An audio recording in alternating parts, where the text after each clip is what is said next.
আসসালামু আলাইকুম রহমতুল্লাহি আবরকাত। সবাই কেমন আছেন? আলহামদুলিল্লাহ, আপনাদের ভালো আছি, কিন্তু আসলে ভালো নেই। মুসলিম হিসেবে ভালো নেই। যখন একজন মুসলমান আঘাতপ্রাপ্ত হয়, তখন অন্য এক মুসলমান সেও কিন্তু আঘাতপ্রাপ্ত হয়। তার ভিতরেও কিন্তু সেভাবে আঘাতের চিহ্ন বয়ে যায়, ক্ষত বিক্ষত হৃদয়ে বয়ে যায়, সেও কিন্তু অনুভব করে। তেমনি আমিও ব্যতিক্রম নাই। গাজাবাসীর উপর যেভাবে ইহুদিরা, বর্বর জাতিরা যেভাবে নির্যাতন করেছে, অনেক মানুষ তাদেরকে নৃশংসভাবে হত্যা করেছে। আসলে এটা খুবই মর্মাহত এবং ব্যথিত করে হৃদয়। মুসলিম হিসাবে এটা কখনো সহ্য করা যায় না। যার ভিতরে সামান্য পরিমাণে ঈমান আছে, সে কিন্তু সহ্য করতে পারবে না। আর যাদের ঈমান নেই, তারা কিছু মনেই করবে না যে আমার মুসলমান ভাইদেরকে মেরে ফেলা হচ্ছে। সে কিন্তু অনুভব করছে না, সে কিন্তু আনন্দ উল্লাসের মধ্যেই কিন্তু তার জীবনকে পার করে দিচ্ছে, কিন্তু সে একটু অনুধাবন করছে না যে আমার মুসলমান ভাইদেরকে বিধর্মীরা মারছে। সে কিন্তু একটু অনুধাবন করছে না।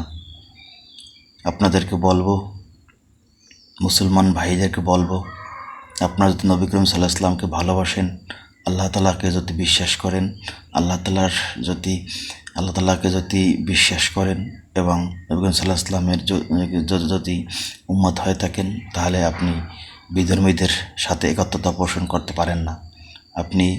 আপনাদের উচিত ছিল সবাই একতাবদ্ধ হয়ে বিধর্মীদের বিরুদ্ধে জিহাদ ঘোষণা করা। মুসলমান মার খাচ্ছে, অথচ আপনি তাদেরকে সাপোর্ট দিয়ে যাচ্ছেন। আপনাদের কবে সুবুদ্ধি উদয় হবে আমি বুঝতে পারছি না। আমি আসলে মুসলমান হিসেবে আমার হৃদয়টা ভেঙে চলে যাচ্ছে। আমি আপনাদেরকে বোঝাতে পারবো না কেন এখনও মুসলমানরা এক হয়ে যাচ্ছে না, সকল দেশ এক হয়ে যাচ্ছে না বিধর্মীদের বিরুদ্ধে জিহাদ ঘোষণা করার জন্য। আসলে আপনাদেরকে আমি বোঝাতে পারবো না। এবং এই ভিডিওর মাধ্যমে আমি বলতে চাই, আমার ছোট্ট ভিডিওটা যদি কোনো কাজে আসে, আমার যদি মুমিন হিসাবে, যদি কোনো মুসলমান হিসাবে যদি একটু কাজে আসে, আমি চাই যে সকল মুসলমান, সকল দেশ এক হয়ে যাওয়া, সকল ভেদাভেদ ভুলে গিয়ে সব এক হয়ে যাওয়া। এখন সময় নেই। অস্তে আমিন, জোরে আমিন, রাফায় দেন করলে নামাজ হবে, না করলে হবে না। নাভির নিচে হাত বাঁধলে নামাজ হবে না, উপরে বাঁধলে নামাজ হবে। এসব ফতোয়া বাদ দিয়ে এখন সবাই এক হয়ে যান। হিংসা বিদ্বেষ বহু করেছেন, কিন্তু ইসলামের কোনো উপকার হয়নি। ইসলাম আরও টুকরো হয়ে গিয়েছে। মুসলমান আজ দলে দলে বিভক্ত হয়ে গিয়েছে। আজ মুসলমান মার খাচ্ছে সকল দেশে, মুসলমানগুলো আজ মার খাচ্ছে, পাখির মতো মেরে ফেলেছে। একটা পাখিরও বিচার হয়, কিন্তু একটা মুসলমানের কোনো বিচার হচ্ছে না।